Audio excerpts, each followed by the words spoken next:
Welcome back to the deep dive. We have a particularly dense collection of sources to work through today, and the through line connecting them all is, well, it's fascinating. It really is. We're essentially building what we're calling a future library, a sort of curated stack of insights from books that are just hitting the shelves or are about to, and they really reframe how we see the world. Mm. But we're anchoring this huge intellectual sweep with something very specific, very grounded, a deep reexamination of the 1992 disappearance of the Springfield Three. It's an interesting pairing, isn't it? On one hand, you have this high-level view from the Crown Rights Guide, which is giving us a look at these upcoming literary shifts. Yeah, everything from revisionist history to, like, the future of AI. Exactly. And then on the other hand, you have this incredibly granular, haunting investigation into a cold case on Delmar Street, a case that's frustrated the FBI for, what, over 30 years now? I think the connection, for me anyway, is this concept of the locked room. We're going to look at locked rooms in history, and I mean specifically inside WWII PRW camps here in the U.S. Right.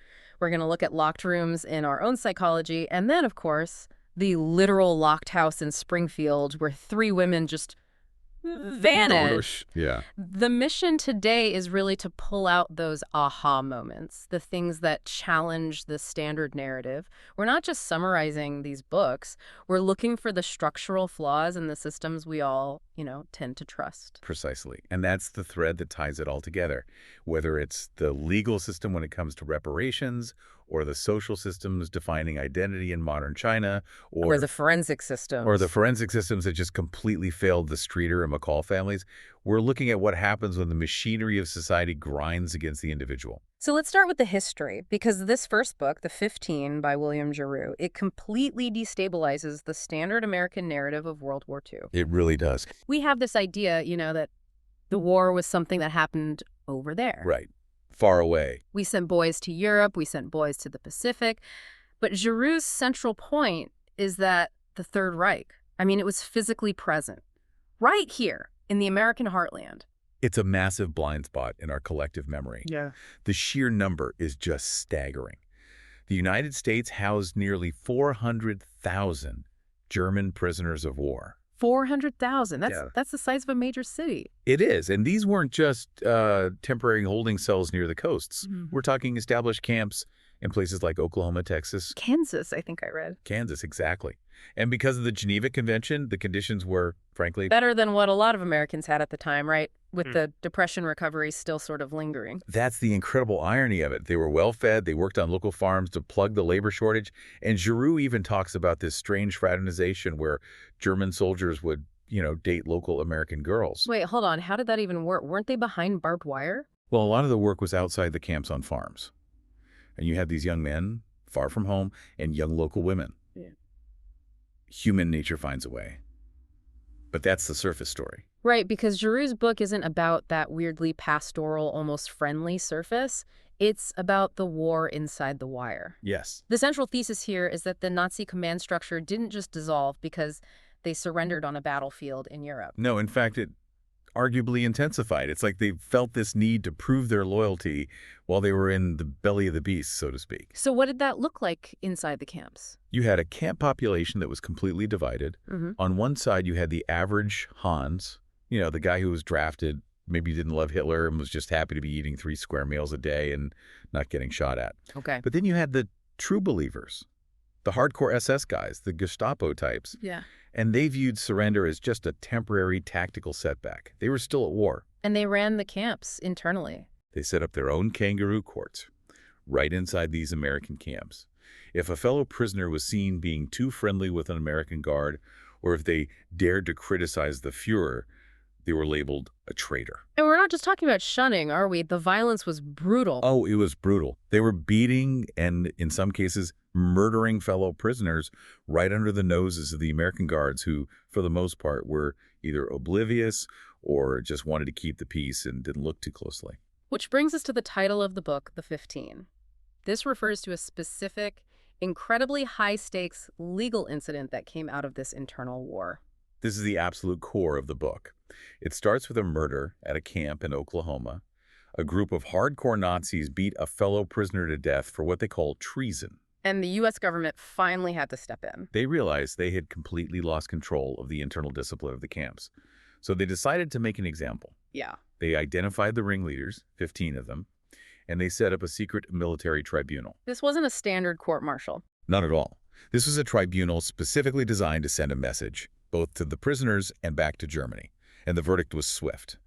They sentenced all 15 to death by hanging. And this is where the geopolitics gets absolutely terrifying. Yeah, because the Third Reich, even as it was crumbling in late 44, early 45, still had an intelligence network.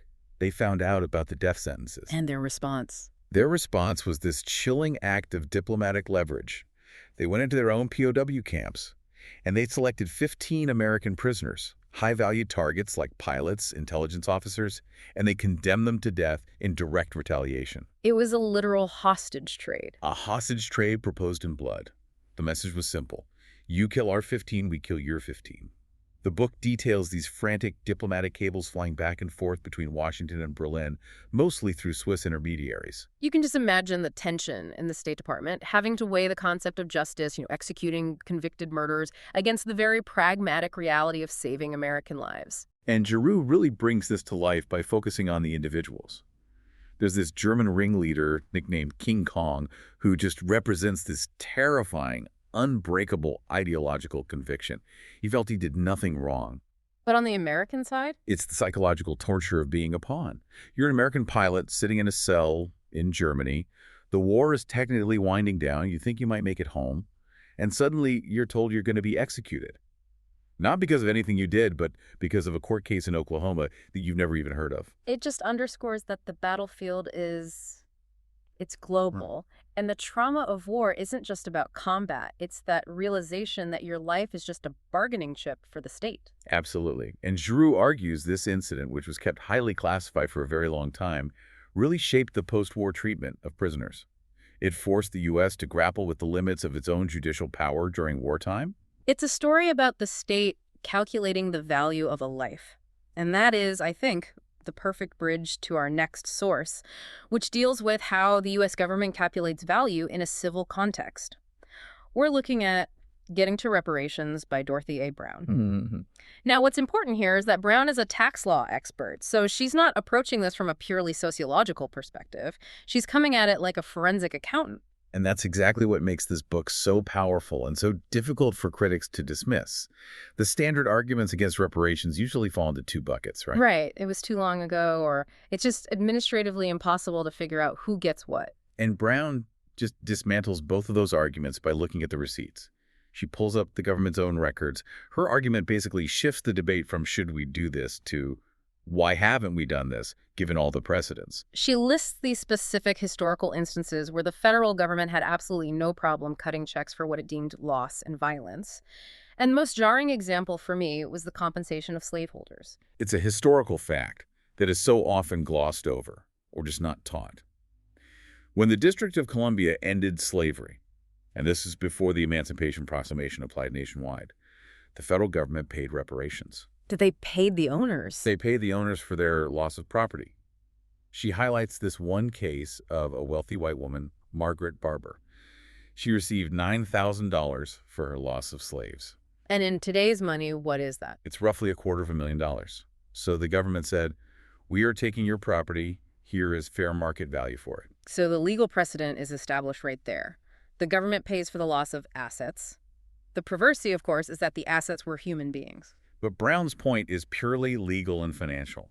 The mechanism for payment exists. She doesn't stop there either.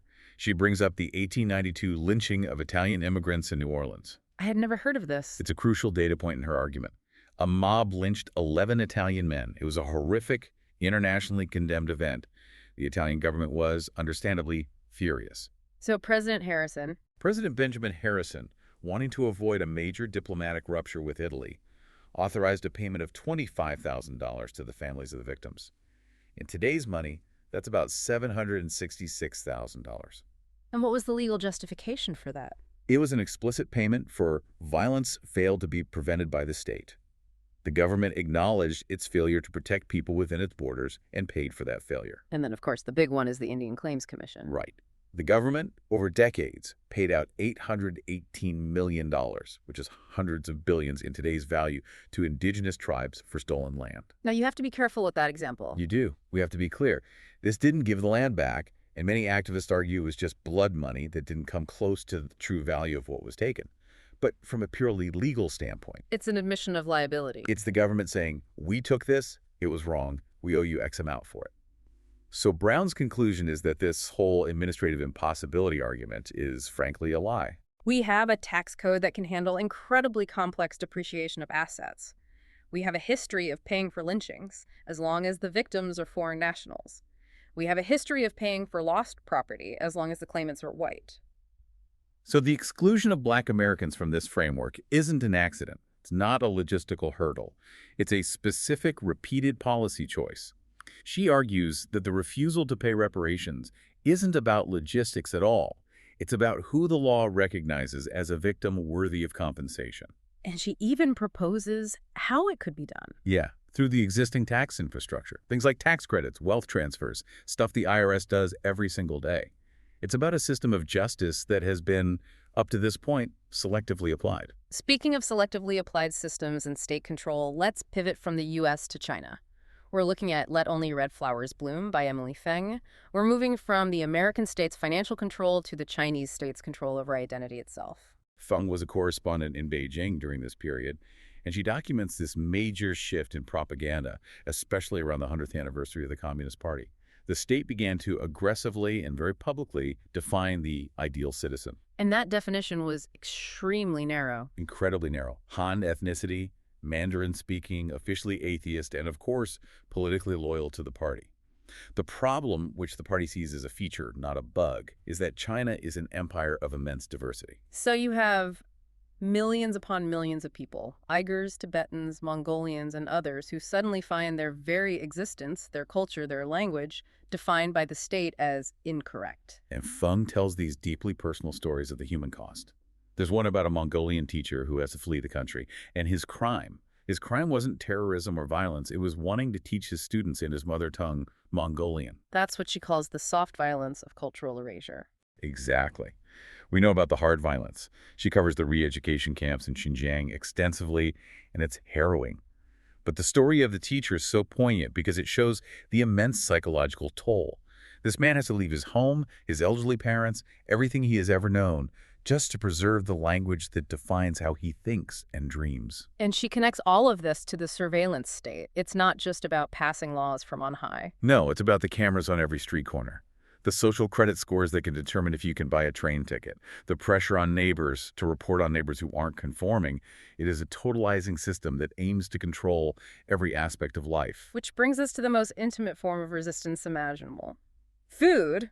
We have another book here, The Last Sweet Bite by Michael Sheikh, and this pairs so perfectly with Feng's book. It really does. Sheikh looks at how authoritarian regimes and colonial powers often target culinary heritage as a specific strategy to break a people's spirit. It sounds kind of abstract, but he gives these really concrete examples.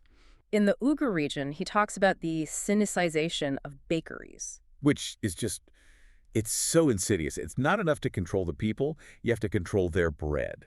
Because bread is visceral. It's visceral. The smell of traditional non-baking in a tandoor, a clay oven, it triggers memory, family identity. So by forcing bakeries to standardize, to use industrial ovens to make Chinese-style bread, the state is actively trying to sever that sensory link to the past. He also looks at Bolivia and U.S. war on drugs. Yeah, this is a great example of conflicting worldviews. To the U.S. DEA, a field of coca plants is a potential cocaine factory. Full stop. But to an indigenous grandmother in the Andes, the coca leaf is medicine, it's tea for altitude sickness, it's a sacred part of rituals that go back centuries. So when those fields are razed... It's felt as a cultural amputation. You're not just destroying a crop, you're destroying a way of life. But the sweet bite in the title, that refers to the reclamation, right? The idea that cooking itself can be an act of defiance. Yes, that's the hopeful part of the book.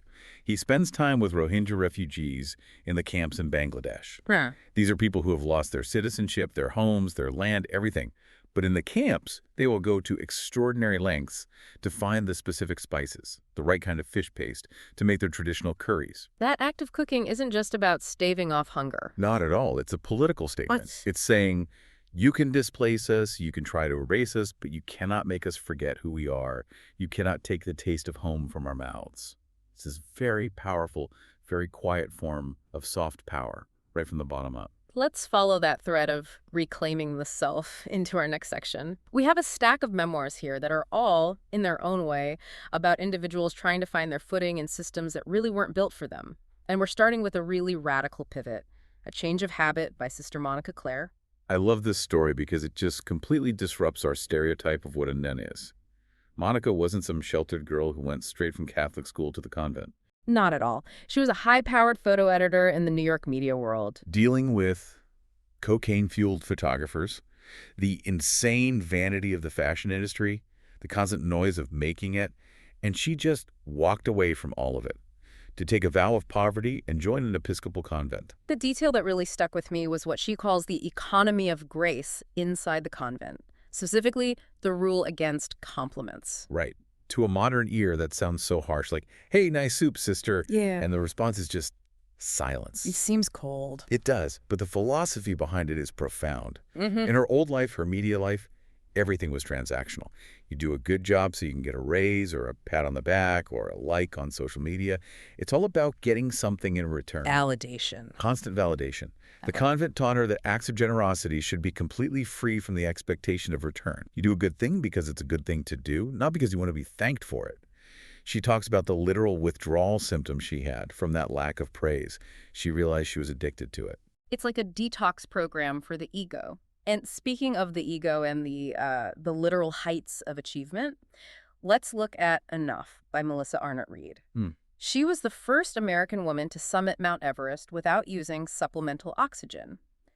Physiologically, that is on the very edge of what is humanly possible. It's an incredible feat of endurance.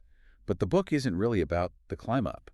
It's about the crash after she got to the summit. This is the arrival fallacy. That's it, exactly. Yeah. The belief that once I achieve X, I will finally feel whole. Reed conquered the deadliest mountain on Earth. She was quite literally on top of the world. But she writes with this brutal honesty about standing there on the summit and realizing she was still the exact same person. She still had all the same insecurities and that same gnawing feeling of not being enough. It's the silence of the descent that gets you. The adrenaline fades, the sponsorship deals get signed, the articles are written, but that internal void is still there. It's such a powerful cautionary tale about using external achievement to try and fix internal brokenness. Which is a perfect segue into Alligator Tears by Edgar Gomez. This is another memoir about survival, but the central metaphor he uses is just brilliant. The zigzag. I grew up in the South, so I know this myth. The idea that if an alligator is chasing you, you don't run in a straight line. You run in a zigzag pattern because the gator has a wide turning radius and can't keep up. Right. Now, biologically, it's a total myth. Gators or ambush predators, they don't really chase you across a field like that. But as a metaphor for surviving poverty and marginalization, it is perfect. He grew up poor and queer in Florida. And he argues that the American dream, this idea of working hard and moving in a straight line up the ladder of success, is a lie told to the poor to keep them running. He says if you're marginalized, you can't run straight, the system will get you. You have to zigzag, you have to hustle, code switch, hide parts of yourself, and constantly dodge the jaws of the system that are trying to snap you up. The one scene that just captures this perfectly for me is his job at the sandal shop in a tourist trap. He's on his knees all day, putting sandals on the sweaty, smelly feet of tourists for minimum wage. It's just so degrading. Physically and emotionally exhausting work. And then the zigzag happens at night. He clocks out of that job and rushes to the Pulse nightclub.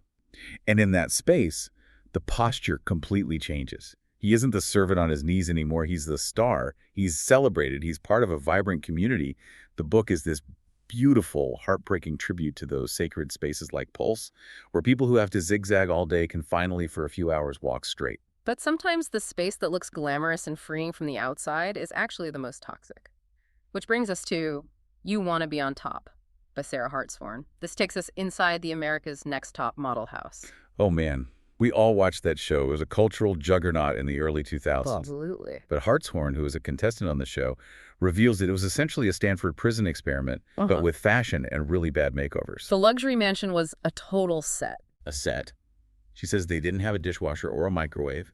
The girls were fainting from hunger and sheer exhaustion during the elimination ceremonies. which she says would drag on for 8, 9, 10 hours for just a few minutes of television. And the surveillance was total. She talks about having to hold conversations in closets. The closet confessions. Because the producers had cameras and mics absolutely everywhere. The only place the production crew couldn't physically squeeze a camera operator was inside the small closets in the bedrooms. So if the girls wanted to have a genuine human conversation, one that wouldn't be edited into a villain arc or a sob story, they would huddle in the closet among the clothes and whisper. It just emphasizes how reality TV strip mines human emotion for content. There's no reality to it. None. And Hartshorn was the designated plus-size model of her season, which, looking back now, is just laughable. Because she was what, a size 10? Maybe a 12? Something like that. And it really just shows how incredibly toxic the early 2000s were regarding body image. The things that judges like Tyra Banks said to her, the way her body was framed as this obstacle she had to overcome. Reading it today, it just feels abusive. It's a stark reminder of how much unlearning we've had to do as a culture. And that unlearning has to extend to issues of race and desire, which is the subject of our final memoir, Fetishized by Kylie Yu. She deals with the specific trauma of yellow fever. You write from the perspective of someone who is in the pinup and modeling industry, and she was caught in this impossible double bind. How so? On one hand, she was trying desperately to conform to Western beauty standards, the blonde hair, the body type, just to get work. But on the other hand, the work she did get was entirely predicated on her being the exotic Asian trope, the submissive, hypersexualized fantasy. And she traces this back to the media we all consumed. Oh, absolutely. From memoirs of a geisha in Miss Saigon all the way to specifically that infamous Me Love You Long Time line from Full Metal Jacket. A line that became a weapon. A verbal weapon. It was used to reduce an entire, incredibly diverse demographic of women down to a single, subservient sexual object. Yu's journey in the book is about trying to reclaim her own sexuality for herself, rather than performing a version of it for a white male gaze. It's a painful read, but it's so necessary. It shows how preference can often just be a mask for encoded racism and really skewed power dynamics. Okay, let's shift gears. We're moving into part 3, business, tech, and the future. We're going from the personal zigzag to the systemic ones that leaders and all of us face. And we have to start with the biggest locked room mystery in the entire financial world, The Mysterious Mr. Nakamoto by Benjamin Wallace. This is the definitive story so far of the hunt for the creator of Bitcoin, Satoshi Nakamoto. It is one of the few true, enduring mysteries of the internet age. It's incredible. Someone or some group wrote the code, released the white paper in 2008, communicated with other developers for a few years, and then, poof, vanished. But unlike the Springfield 3, they left something very significant behind. The Genesis block. Exactly. There is a Bitcoin wallet, or a series of wallets, associated with Satoshi that holds roughly 1 million Bitcoins. And depending on the market on any given day, that's an 11-figure fortune. We're talking tens of billions of dollars. An untouchable fortune. Because it hasn't moved. In all these years, not a single Satoshi has been spent or transferred. This is the detail that drives the crypto sleuths absolutely crazy. If Satoshi is alive, they are the most disciplined human being on planet Earth. So Wallace runs through all the major suspects. To me, Hal Finney seems the most likely candidate. He's a strong contender, a brilliant cryptographer, an early collaborator. He lived just down the street from a man literally named Dorian Nakamoto, which suggests a possible origin for the pen name. And he passed away from ALS. Which would neatly explain why the coins have never moved. His family swears it wasn't him, but the circumstantial evidence is compelling. But then you have these other figures like Craig Wright. Oh, Craig Wright. The mercurial Australian who aggressively, and in court, claims to be Satoshi, but has repeatedly failed to provide the definitive cryptographic proof moving one of the original coins. Wallace paints this whole world as this bizarre mix of high-minded libertarian philosophy and, frankly, low-rent grifting. It's a fascinating study of how a myth is created and sustained in real time. Managing that kind of complexity, whether it's the crypto market or global supply chains, is the focus of our next book, The Systems Leader by Robert Siegel. This one is a bit more academic, but the core concept of cross pressures is vital for anyone in a leadership role today. Siegel's argument is that the old business school model of do one thing and do it well is completely obsolete. Leaders today are caught in a vice of opposing forces. Can you give an example? Sure, you have to be hyper-local to please the community and deal with local regulations, but you also have to be hyper-global to manage your supply chain and talent pool. You have to execute flawlessly and maximize profit for the next quarter to keep shareholders happy. But you also have to invest heavily in R&D that might not pay off for 10 years or you'll be disrupted. Exactly. These are opposing, contradictory pressures happening simultaneously. And most people crack under that strain.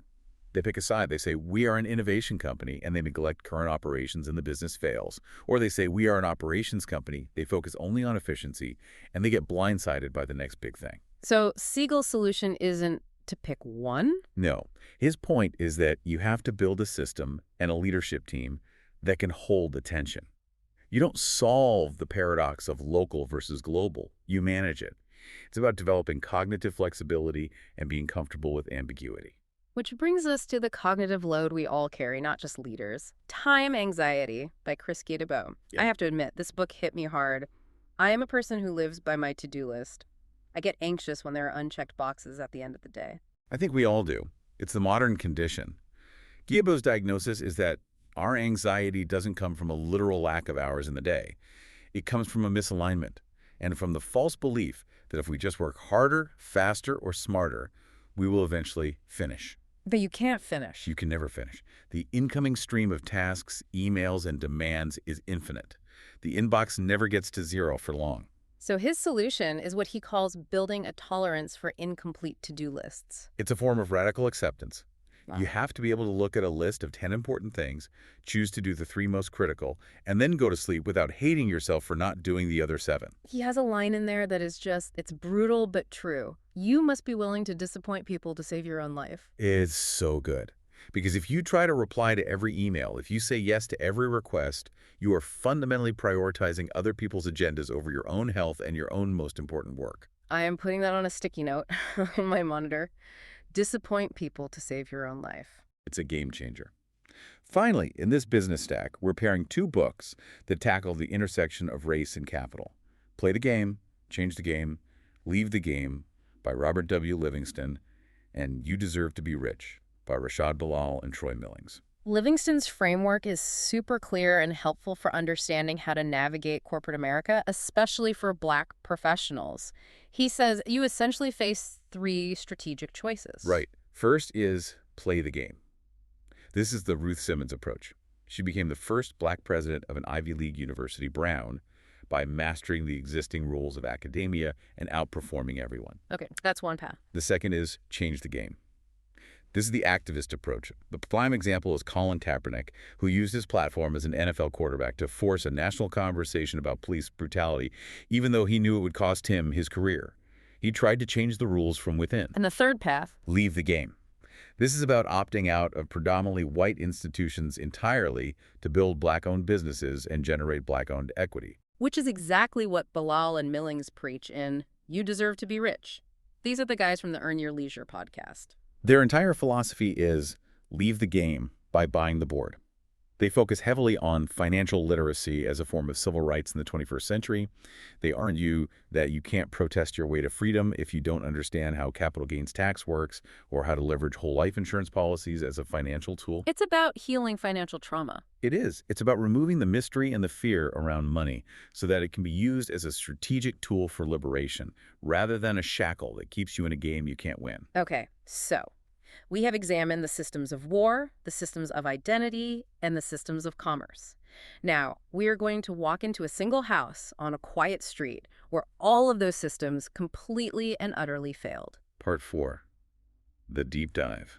The Vanishing on Delmar Street. We are drawing our information primarily from the new investigation, detailed in the book Pitch for White Pines and Stone, by the actor Dylan McDermott and former FBI agent Christopher Whitcomb, as well as the FBI's VICAP alerts and other public records. This is the story of the disappearance of the Springfield Three. To really understand this case, you have to feel the atmosphere of that night. It's June 7, 1992, Springfield, Missouri. It's the Ozarks, so it's hot, it's humid, it's sticky. The crickets are deafeningly loud. And it's graduation night for Kickapoo High School. You can just feel that energy, that transition from high school to real life. The parties, the excitement, that feeling of total invincibility. And at the center of it, we have Susie Streeter, who's 19, and her best friend Stacy McCall, who's 18. They are the golden girls of the night. They're beautiful, popular, and just so excited about the future. And the third woman is Cheryl Levitt, Susie's mom. She's 47, a popular hairdresser, described as tough but deeply loving.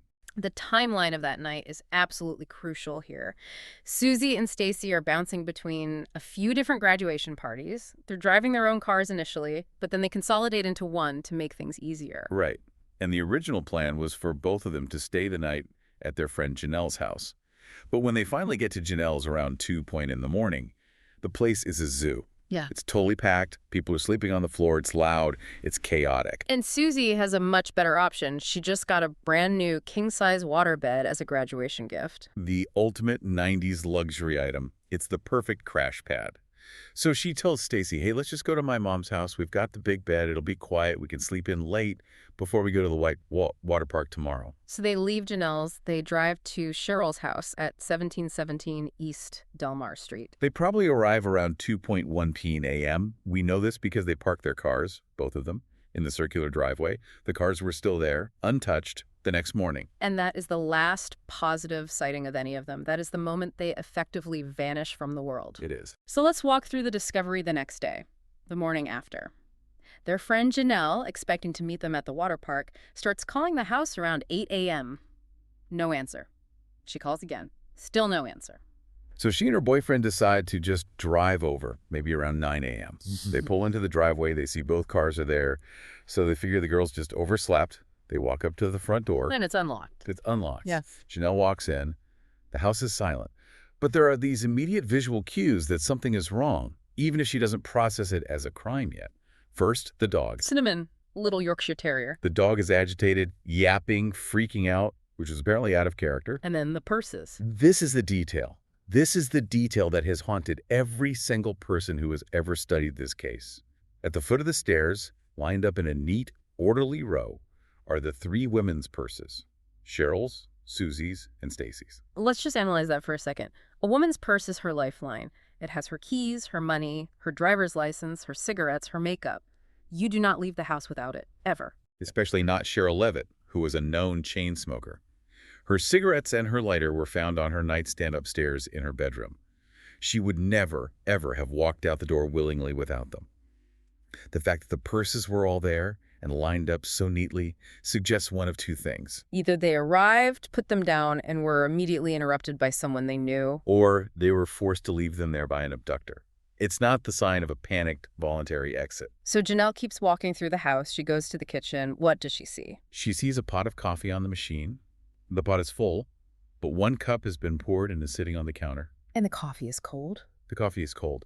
This suggests a timeline. It suggests Cheryl probably woke up first, maybe around 7:00 or 8:00 a.m., went to the kitchen, made a pot of coffee, poured herself a cup, and then the interruption happened. Whatever happened, happened then. But there's another critical detail in the bedrooms. The beds look like they'd been slept in. The covers on the waterbed were pulled back. And here's the folded shorts detail, which is so mundane it's terrifying. In Susie's room, police later found her clothes from graduation night. But they also found a pair of flowered shorts folded neatly.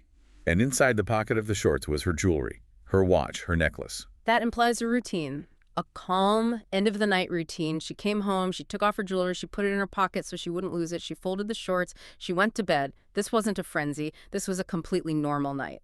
So the evidence points to this. They came home, they got ready for bed, they slept. The abduction likely happened in the morning after Cheryl made coffee. But how? How do you abduct 3 adult women from a house in broad daylight in a dense suburban neighborhood without a single scream, without a gunshot, without any sign of a struggle? The house was undisturbed. No broken glass, except for one thing. No overturned furniture. The only sign of any disorder was the glass globe cover on the front porch light. It was shattered on the porch. But the light bulb inside was still working. Okay, now we have to talk about the tragedy of the investigation itself. The good intentions that completely destroyed the crime scene. Janelle didn't know it was a crime scene. She and her boyfriend thought the girls had just been spontaneously picked up by friends to go to a lake or something. So, trying to be helpful, she cleaned up. What did she do? She swept up the broken glass from the porch light and threw it away. She washed a few dishes that were in the sink. Then more friends and family started showing up as the day went on. They used the toilet. They answered the ringing phone. By the time someone finally called the police late that afternoon, realizing this was serious, the house had been contaminated by at least a dozen well-meaning people. So any fingerprints, any DNA from a potential perpetrator. Was likely wiped away or hopelessly overlaid with all the new prints. It was a forensic nightmare. And then there's the answering machine. This is the detail that feels like it's straight out of a horror movie. The phone had an answering machine with a cassette tape. The little red light was blinking, indicating there was a message.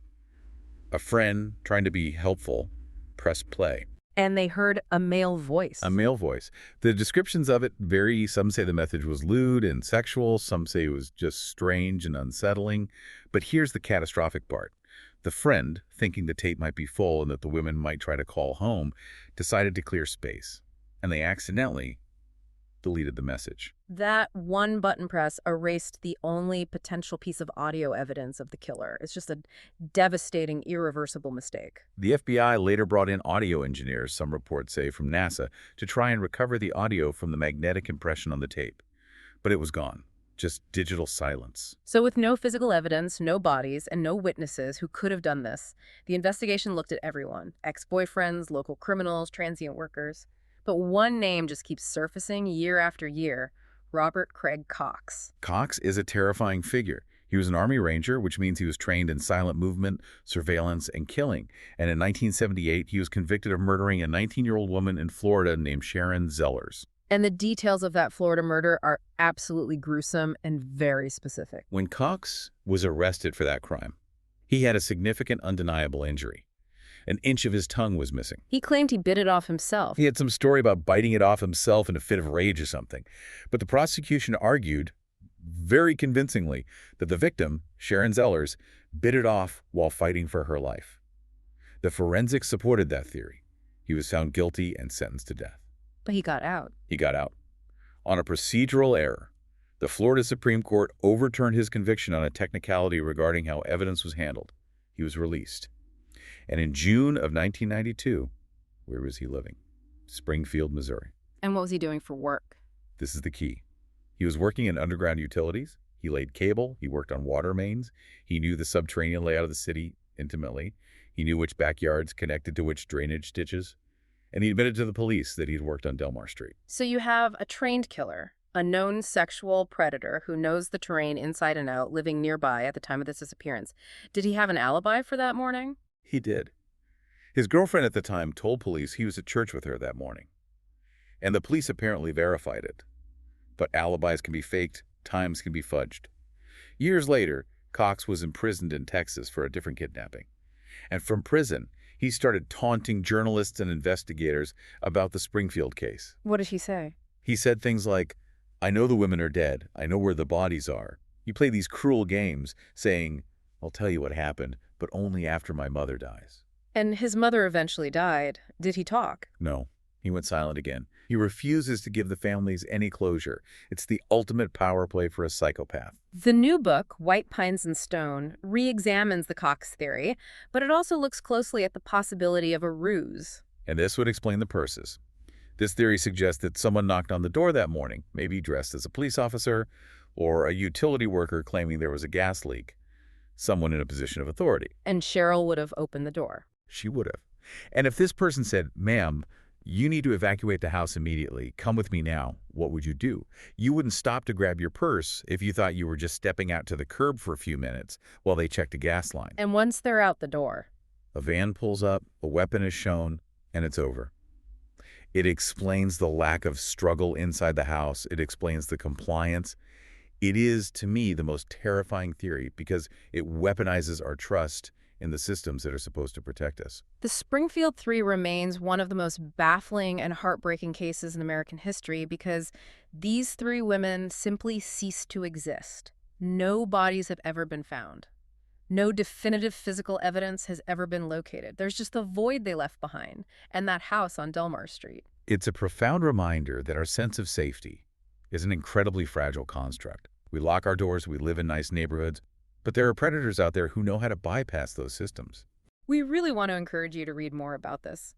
White Pines and Stone, when it comes out, will go into the ground-penetrating radar searches that have been done on parking garages, where some people believe the bodies may have been buried in the fresh concrete. It is a deep, dark rabbit hole.